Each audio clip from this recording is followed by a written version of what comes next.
ये सब चीज़ें जो हैं वो साइमल्टेनियसली कोएग्जिस्ट नहीं करती, इन सब के डिफरेंट फैक्टर्स होते हैं जो ये कंडीशंस कॉज कर रहे होते हैं।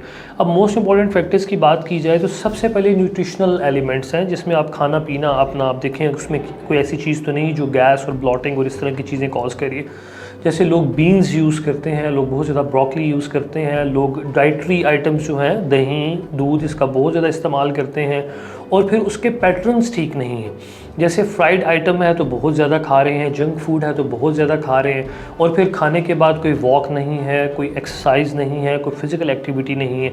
तो this is one of the factors कि आपका खाना पीना से। नंबर 2 पे फिर हमारे पास कुछ साइकोलॉजिकल फैक्टर्स, जिसमें स्ट्रेस मोस्ट इंपॉर्टेंट चीज़ है जो आपको एसिडिटी, रिफ्लक्स और इस तरह की चीज़ें कॉज करती है। सर्टेन मेडिकेशंस हैं जिसमें पेन किलर्स हैं, अगर आप बहुत ज़्यादा पेन किलर्स कंज्यूम करते हैं तो आपके साथ ये मसले मसाइल मैदे के हो सकते हैं।